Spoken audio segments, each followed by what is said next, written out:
माँ लौट आओ, लौट आओ माँ, माँ लौट आओ, हमें छोड़कर मत जाओ माँ, माँ लौट आओ माँ, माँ हमें इस तरह छोड़कर मत जाओ, माँ मत जाओ, माँ लौट आओ माँ, माँ लौट आओ।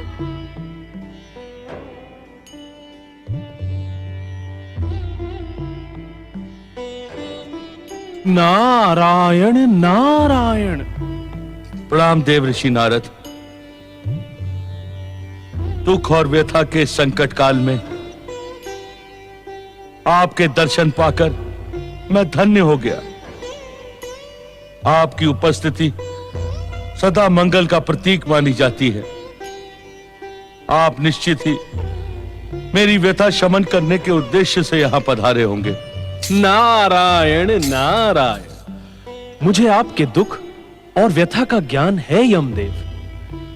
आपकी माता देवी संज्ञा के पश्चात आपकी भगिनी देवी यमी भी यमुना बनकर पृथ्वी लोक पहुंच गई हैं।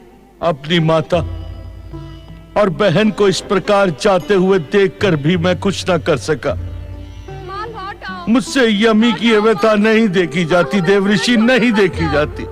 माँ मत जाओ, माँ लौट आओ, लौट आओ माँ, माँ लौट आओ, हमें छोड़कर मत जाओ माँ, माँ लौट आओ माँ, माँ हमें इस तरह छोड़कर मत जाओ, माँ मत जाओ, माँ लौट आओ माँ, माँ देवी लौट आओ। यमी के भविष्य के विषय में चिंतित न हो यमदेव।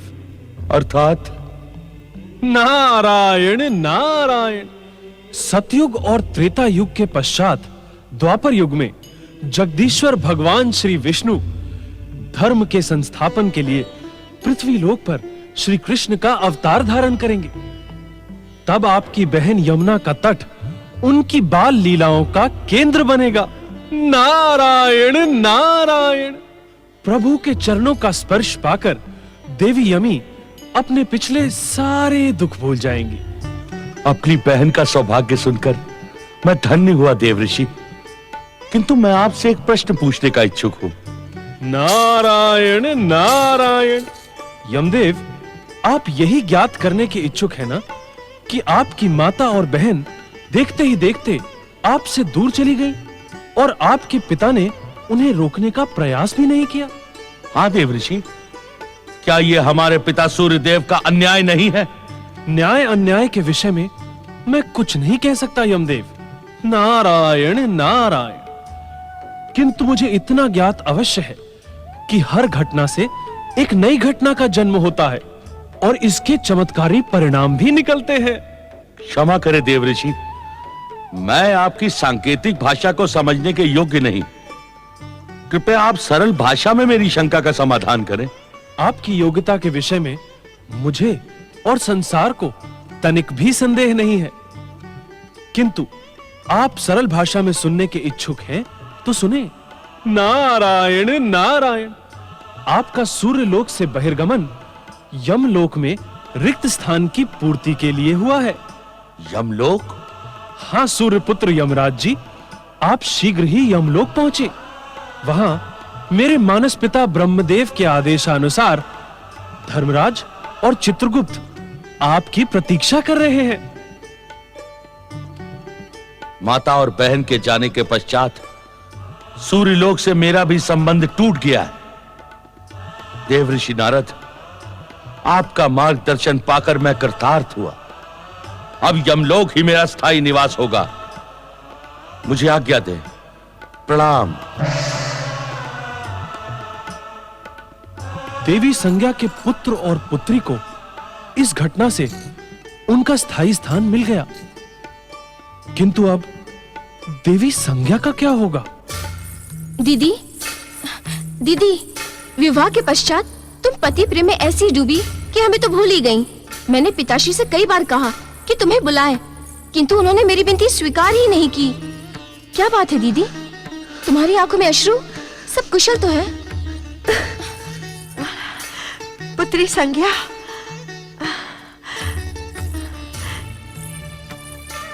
कैसी हो पुत्री? विवाह बेला के पश्चात तुम्हें आज देख रही हूं। क्या तुम अकेली आई हो? मेरे तेजस्वी दामाद सूर्यदेव कहाँ हैं? माता, मैंने सूर्यलोक का सदा सदा के लिए त्याग कर दिया है। संज्ञा,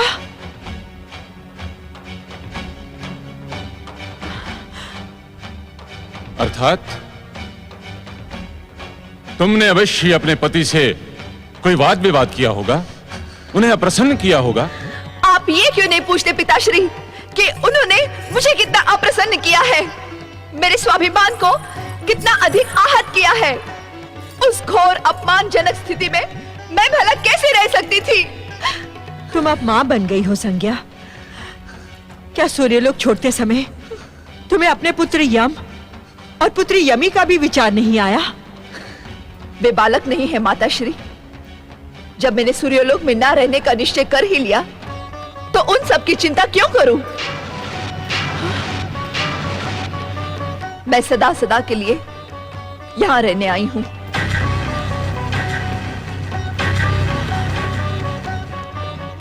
नहीं संज्ञा, पति का घर त्यागने वाली नारी के लिए पिता के घर में भी स्थान नहीं होता। तुम्हारे लिए यहां भी कोई स्थान नहीं है। सूर्यदेव की अनुमति के बिना हम तुम्हें यहां कदापि नहीं रख सकते।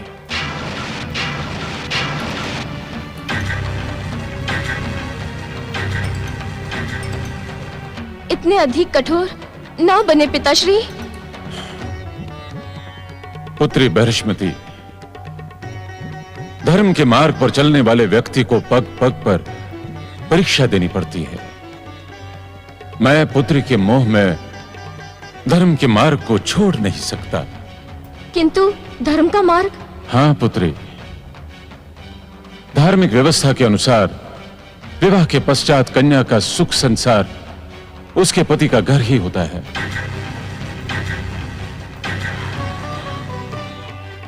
अपनी बहन से कहो कि वो सूर्यलोक लौट जाए और सूर्यदेव से अपने किए की क्षमा याचना करे। मैं वहां कदापि लौट कर नहीं जाऊंगी, ये मेरी प्रतिज्ञा है पिताश्री। तो पिता के घर में भी तुम्हारे लिए कोई स्थान नहीं है संज्ञा। जैसे तुम आई थी वैसे ही लौट जाओ। हाँ हाँ, लौट जाऊंगी। जब पति द्वारा अपमान नहीं सहा तो पिता का क्यों सहूंगी? हाँ। पुत्री संज्ञा। दीदी, संज्ञा का अनादर न करे स्वामी। दीदी को बुला लें पिताश्री। संज्ञा बड़े हठी स्वभाव की है, कुछ अनर्थ न कर ले। जगदीश्वर भगवान विष्णु की इच्छा यदि अनर्थ की ही होगी तो वो भी मुझे स्वीकार है,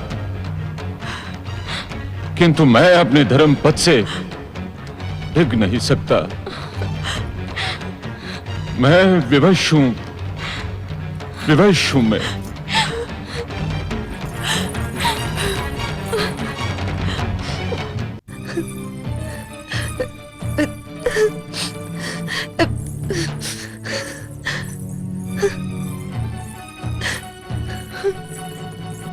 नारायण नारायण नारायण नारायण नारायण नारायण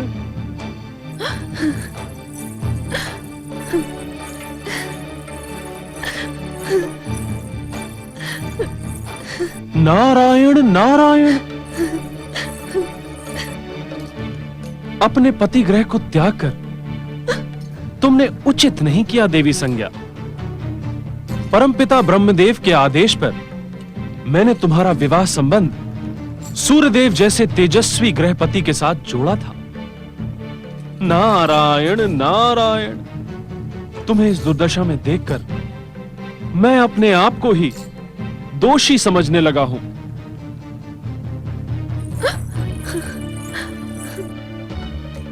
नारायण नारायण।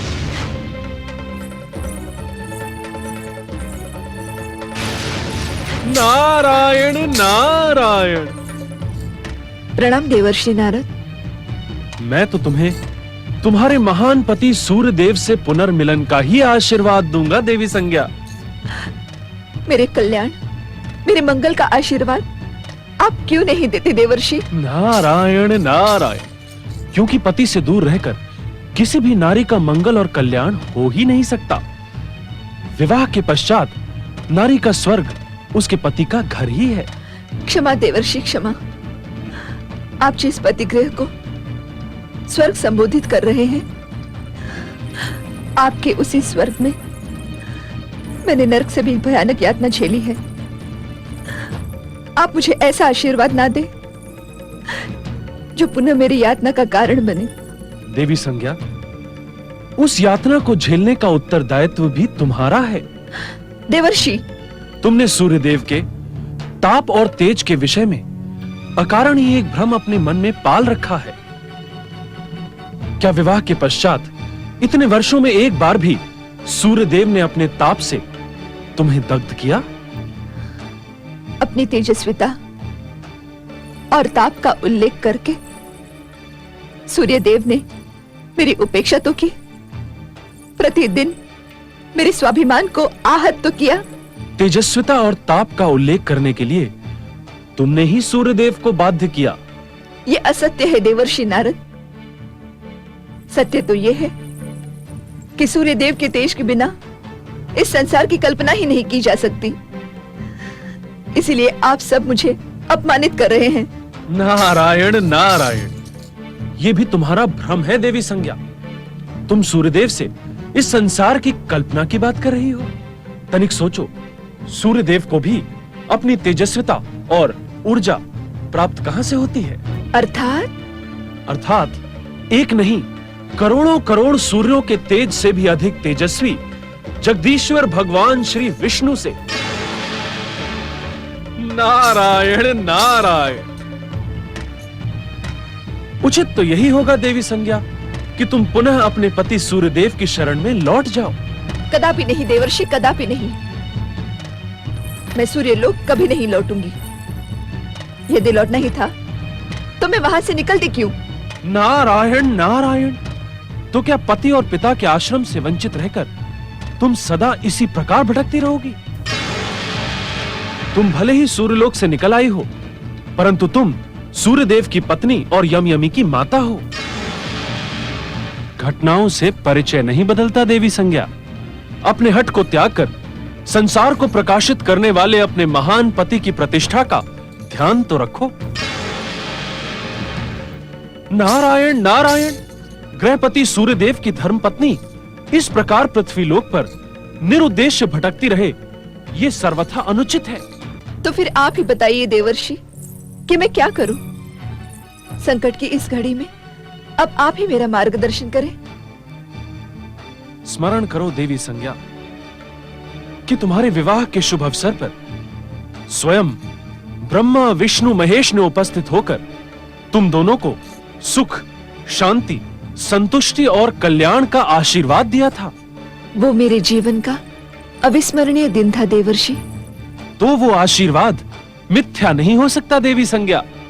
तुम अपने पति सूर्यदेव के इष्ट देव जगदीश्वर भगवान श्री विष्णु के नाम का जाप करते हुए तपस्या करो। जय श्री हरि। जय श्री हरि के नाम के निरंतर जाप से तुम्हारी हर दुविधा का अंत होगा, तुम्हें कष्टों से मुक्ति प्राप्त होगी।